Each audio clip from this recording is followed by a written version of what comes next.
ગુજરાતની અંદર મિશ્ર હવામાન વચ્ચે હવામાન વિભાગ દ્વારા મોટી આગાહી કરવામાં આવી છે। ગુજરાતની અંદર સવારના સમયે શિયાળાની ઋતુનો અનુભવ થાય છે અને બપોર બાદ જે છે તે હળવા ઝાપટાનો લોકો અનુભવ કરી રહ્યા છે। ત્યારે ફરી એકવાર હવામાન વિભાગ દ્વારા મહત્વની આગાહી કરવામાં આવી છે, જેને લઈ વિગતવાર ચર્ચા કરીએ। નમસ્કાર, આપ જોઈ રહ્યા છો ન્યૂ ભારત ન્યૂઝ અને હું છું આપની સાથે વલ્લરી વ્યાસ। ગુજરાતની અંદર હાલ જે છે તે લોકો મિશ્ર ઋતુનો અનુભવ કરી રહ્યા છે, જેના કારણે જે છે તે ખેડૂતોના શિયાળુ પાક પણ બગડવાની ભીતિ સેવાઈ રહી છે અને ત્યારબાદ હવે જે ખેડૂતો તૈયારી કરી રહ્યા છે વાવણી કરવા માટે, તેને પણ જે છે તે નુકસાન થવાની ભીતિ સેવાઈ રહી છે। વચ્ચે જે છે તે હવામાન વિભાગ દ્વારા વરસાદની આગાહી કરવામાં આવી હતી, ત્યારબાદ જે છે તે તમામ ખેડૂતોના પાક પર વરસાદના ઝાપટા ફરી વળ્યા હતા, જેને લઈ ચિંતાનો માહોલ છવાઈ ગયો હતો। ત્યારબાદ જે છે તે ફરી એકવાર શિયાળાની ઋતુનો અનુભવ થયો હતો અને ત્યારબાદ જે છે હવે ઉનાળાની ઋતુનો અનુભવ કરવામાં આવી રહ્યો છે। ત્યારે હવામાન વિભાગ દ્વારા મહત્વની આગાહી કરવામાં આવી છે, જેને લઈ હવે હવામાન નિષ્ણાતો શું કહી રહ્યા છે તે સાંભળી લઈએ। पिछले 24 घंटे की अगर बात करें तो मैक्सिमम टेम्परेचर नॉर्मल के आसपास है, कोई विशेष बदलाव नहीं आया है। मिनिमम में भी कोई विशेष बदलाव नहीं आया है।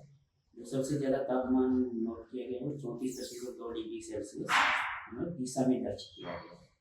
और अगर मिनिमम की बात करें तो 15.8 एरिया में दर्ज किया गया है। और अगर वर्तमान परिस्थितियों में एक नॉर्थ ईस्टर्न एजेंसी के साइक्लोनिक सर्कुलेशन है 1.5 किलोमीटर अबव मीन सी लेवल। और एक ट्रक है जो कल था वो कमोरी एरिया से वो विदर्भा तक है, इंटीरियर कर्नाटक इंटीरियर तमिलनाडु से होता है। तो अगले अगर देखें वेदर का तो लगभग खुश रहने की संभावना है अगले 7 दिन। और टेम्परेचर की जहाँ तक मैक्सिमम की बात है तो अगले 4 दिन तक 3 से 5 डिग्री तक ग्रेजुअल राइज आने की संभावना है।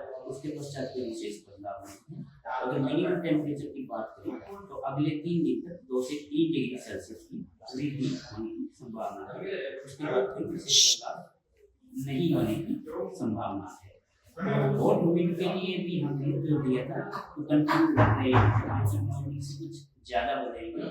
तो अगले डे 4, डे 5, डे 6 और डे 7 में जो कोस्टल एरिया थे गुजरात के, उसमें वेदर हॉट एंड ह्यूमिड रहने की संभावना, हाँ discomfort due to hot and humid.